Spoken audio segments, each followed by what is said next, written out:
Red టీవీలో మీ వ్యాపార ప్రకటనల కోసం ఈ నంబర్ని సంప్రదించండి. నమస్తే సార్. నమస్తే సార్, టీడీపీ, జనసేన, బీజేపీ ఈ కూటమి గురించి ఒక వార్త వస్తుంది. ఏంటంటే బీజేపీ పొత్తుకు ఇన్ని రోజులు కొంచెం గ్యాప్ ఇచ్చింది పొత్తు కుదుర్చుకోవడానికి. అలాగే ఇప్పుడు ఆ పొత్తు కుదరడానికి జగనే సాయం చేశాడు, జగనే ఈ పొత్తును కలిపారు అని చెప్పేసి ఒక ఇంటర్నల్గా ఒక వార్త వస్తుంది.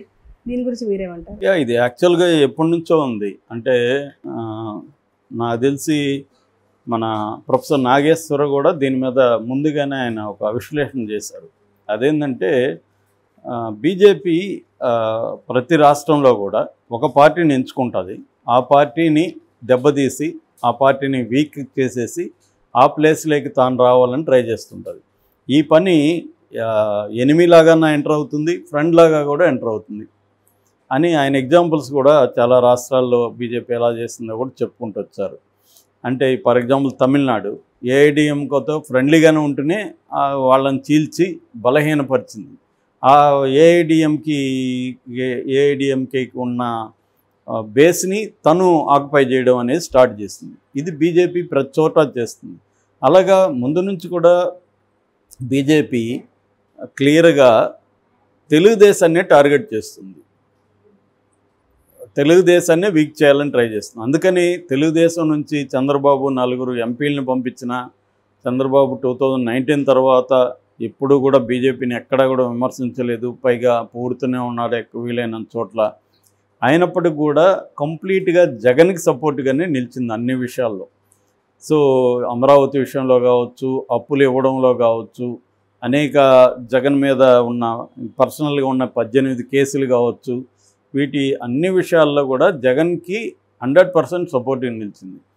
దానికి ఒక కారణం ఏం చెప్తారంటే రాజ్యసభలో బీజేపీకి సొంత మెజార్టీ లేదు కాబట్టి జగన్కి రాజ్యసభలో కొంత బలం ఉంది కాబట్టి బిల్లులు పాస్ కోసం ఇతని దగ్గర నుంచి హెల్ప్ తీసుకున్నాడు.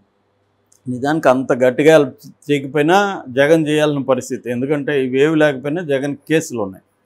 బీజేపీ గట్టిగా అనుకుంటే నా రెండో రోజే జైలుకి వెళ్ళి కూర్చోవాల్సి వస్తుంది, ఎందుకంటే 10 ఏళ్ళుగా బెయిల్ మీద ఉన్నాడు.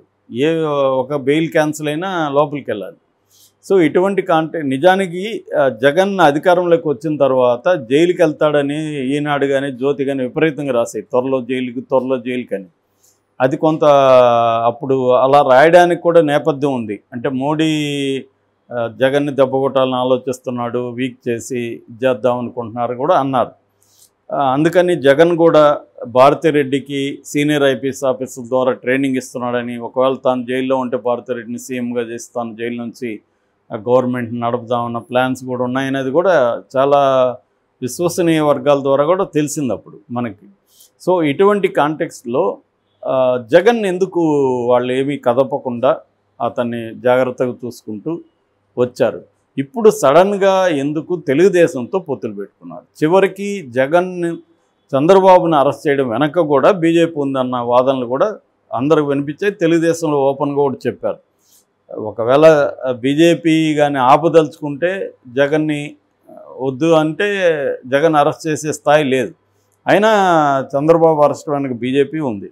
సో అటువంటి బీజేపీతో చంద్రబాబు ఎందుకు పొత్తు పెట్టుకుంటున్నాడు అనేదానికి లాజిక్ ఉంది. ఎందుకంటే చంద్రబాబుకి బీజేపీ లాంటి ఒక సెంట్రల్ గవర్నమెంట్ ఉన్న పార్టీ, నడుపుతున్న పార్టీ అండదండ లేకపోతే జగన్తో ఢీకొనలేమనేది చంద్రబాబుకు ఉండే భయాలు, అది వాస్తవం.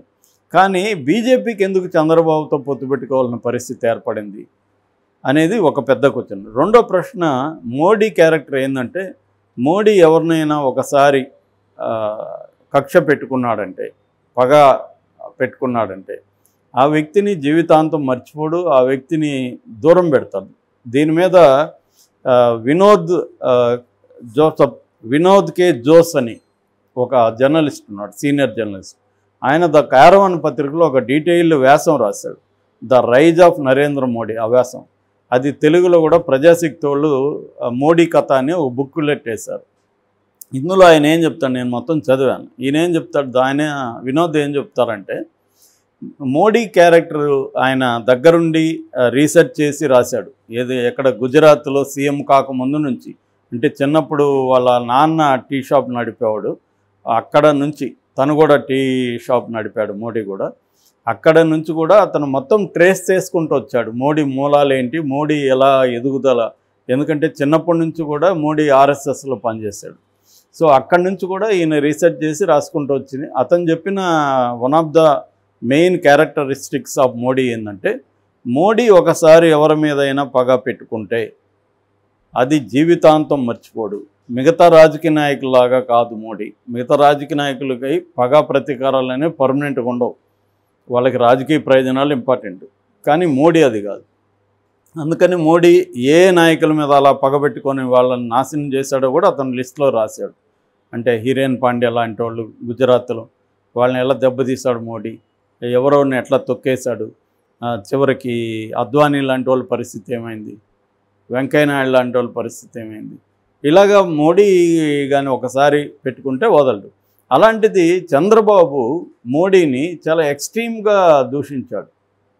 2004లో వచ్చిన తర్వాత 2019లో కాంగ్రెస్ కూటమిలోకి వెళ్ళిపోయిన చంద్రబాబు మోడీని తీవ్రంగా మాట్లాడాడు. అంతకుముందు కూడా మోడీని గుజరాత్ దాని ఏమంటారు అల్లర్లలో గోద్రా ట్రైన్ ఇన్సిడెంట్ తర్వాత గుజరాత్ అల్లర్లలో చంపాడని మోడీని టెర్రరిస్ట్ అన్నాడు. తర్వాత మోడీ దేశానికి రాష్ట్రానికి చాలా తీవ్రమైన అన్యాయం చేశాడన్నాడు. ఏ స్థాయిలోకి వెళ్ళాడంటే చివరికి అసెంబ్లీలోనే మోడీ సొంత భార్యకే న్యాయం చేయలేన్నాడు, రాష్ట్రానికి దేశానికి ఏం న్యాయం చేస్తాడు అధ్యక్ష అని కూడా వీడియోలు ఉన్నాయి. ఇంగ్లీషు టీవీ ఛానల్కి ఇచ్చిన దాంట్లో కూడా క్లియర్గా చెప్తున్నాడు, I am proud that I have Lokesh is my son, I have grandson who has Modi అనేసి ఏదో మాట్లాడుతున్నాడు ఇంగ్లీష్లో. సో అవన్నీ కూడా క్లియర్గా చూస్తే మోడీని పర్సనల్ స్థాయిలో కూడా వెళ్ళి అటాక్ చేశాడు. అట్లాగే అమిత్ షా తిరుపతికి వచ్చినప్పుడు కూడా రాళ్ళు వేశాడు. సో ఈ స్థాయిలో చంద్రబాబు అటాక్ చేసినా కూడా మోడీ అవమానాలంతా మర్చిపోయి చంద్రబాబుతో పొత్తెందుకు పెట్టుకున్నాడు. ఇదే ప్రశ్న ఈరోజు మార్నింగే చూసాను నేను. ద ప్రింట్ అనే ఒక magazine and TV YouTube channel ఉంది. వాళ్ళు సేమ్ ఇదే ప్రశ్న వాళ్ళు లేవదీశారు. మోడీ అవమానాలంతా భరించి ఎందుకు పొత్తు పెట్టుకున్నాడు అని అడుగుతున్నారు వాళ్ళు కూడా. సో ఇక్కడ వాళ్ళైతే విశ్లేషణ చేయలేదు, ఎందుకు పెట్టుకున్నారో వాళ్ళు చెప్పట్లేదు. కానీ వాళ్ళకి బేసిక్ క్వశ్చన్ అయితే వాళ్ళు కూడా అడుగుతున్నారు.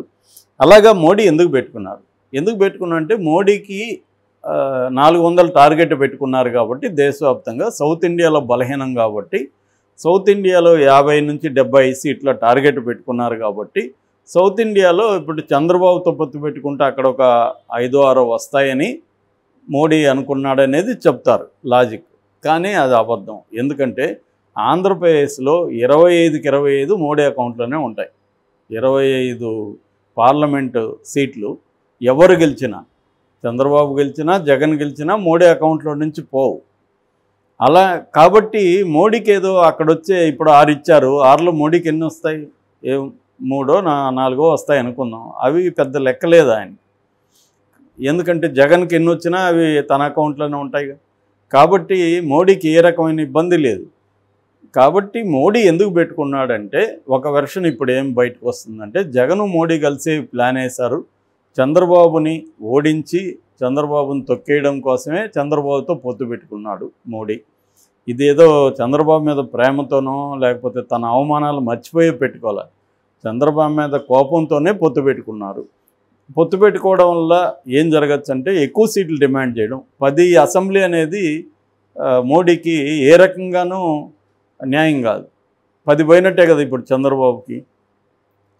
10 అనేది వాళ్ళకి వచ్చింది ఎంత, 0.84% 2019లో, నోటా కంటే తక్కువ.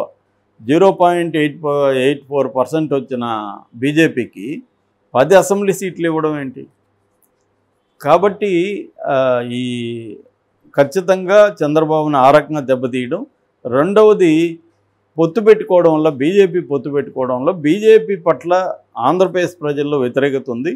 ముఖ్యంగా ముస్లిం పాపులేషన్లో తీవ్ర వ్యతిరేకత ఉంది. ఇప్పుడు సిఏఏ కూడా బయటకు వచ్చింది. ఆల్రెడీ నిన్నెవరో ఒక ఫేస్బుక్ మిత్రుడు పోస్ట్ పెట్టాడు కడప నియోజకవర్గం గురించి. గతంలో ఈ పొత్తులు లేకముందు కడప అసెంబ్లీ నియోజకవర్గంలో జగన్ పట్ల వ్యతిరేకత ఉంది. ముఖ్యంగా ముస్లింల్లో జగన్ కూడా దొంగ, బీజేపీతో సీక్రెట్గా అఫైర్ నడుపుతున్నాడు అన్న కోపం ఉండేది. బీజేపీతో పొత్తు పెట్టుకున్నాక వాళ్ళందరూ కూడా జగన్ వైపు టర్న్ అవుతున్నారు. ఇప్పుడు అక్కడ జగనే గెలిచే అవకాశాలు ఉంది అని అతను రాశాడు. అతను ఏ పార్టీకి చెందడు, ఒక రాయలసీమ ఉద్యమకారుడు. అంటే క్లియర్గా మదనపల్లి కావచ్చు, పీలేరు కావచ్చు, చిత్తూరు జిల్లాలో నంద్యాల కావచ్చు, ఆళ్లగడ్డ కావచ్చు, ఇటు కడప జిల్లా కావచ్చు, కొంత నెల్లూరు వరకు కావచ్చు, ఇక్కడంతా కూడా దాదాపు ముస్లింల పాపులేషన్ గణనీయంగా ఉంది. అట్లాగే క్రిస్టియన్ పాపులేషన్, క్రిస్టియన్ ట్రెడిషనల్గా 70 to 80% జగన్కే ఉండొచ్చు.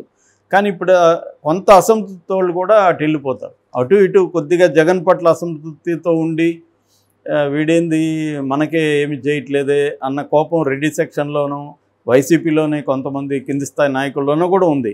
ఇప్పుడు వాళ్ళందరూ కూడా అటు పోలరై వద్దులే జగనే బెటరు, ఇటు పోతే మళ్ళీ మోడీనే తగులుతున్నాడు అక్కడ, దీనికంటే ఇదే బెటర్లే అని.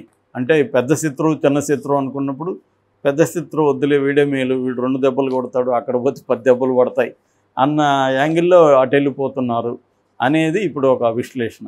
సో ఇది జగన్ మోడీనే కలిసి చేశారు. సో ఈ ప్లాన్లో భాగమే చంద్రబాబు అరెస్టు. చంద్రబాబును అరెస్టు చేసి భయభ్రాంతం చేయడం ద్వారా చంద్రబాబు మోడీ వైపు అరువులు దాచుకుంటూ వస్తాడు. సో అలాగా వీళ్ళే దాన్ని మలయడం అంటారు, మన వైపు మలేసుకుంటూ రావడం. సో అలాగా వీరప్పని అలాగే పట్టుకున్నారు. ఆపరేషన్ కక్కువన్లో వీరప్పని ఏం చేశారంటే తిక్కు ఫారెస్ట్లో ఉంటే ఎస్టీఎఫ్ వాళ్ళు పోయి అటాక్ చేశారు. సో వీరప్పను మెల్లమెల్లగా తిన్ను ఫారెస్ట్ వైపుకి తీసుకొచ్చారు. చచ్చినట్టు ఆయన వీరప్పని తిన్ను ఫారెస్ట్ వైపుకి వచ్చేసాడు, తనకు పట్టులేని ఫారెస్ట్ ఏరియాకి వచ్చేసాడు. అప్పుడు ఈజీగా పట్టుకున్నారు వీరప్పని. అలాగా ఇది మామూలుగా ట్రెడిషనల్గా చేసే మెథడే.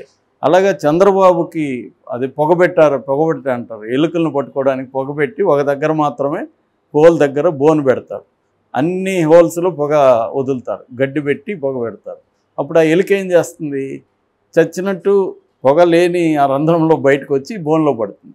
అలాగా చంద్రబాబుని ఒకవైపు నుంచి నడుక్కుంటూ వచ్చి బీజేపీ గ్రిప్లోకి తీసుకొచ్చారు. ఇది జగన్ కూడా కలిసి చేసింది. అందుకనే లాస్ట్ మంత్ 7th చంద్రబాబు పోగానే మళ్ళీ జగన్ను పిలిపించారు వాళ్ళు. సో ఇదంతా బీజేపీ జగను వేసిన ట్రాపే. ఆ ట్రాప్లో చంద్రబాబు పడ్డాడు అనేది ఒక వెర్షన్. ఇదంతా నిజమా కాదు మనకు తెలియదు, కానీ ఇంట్రెస్టింగ్ స్టోరీ అది అంతవరకు.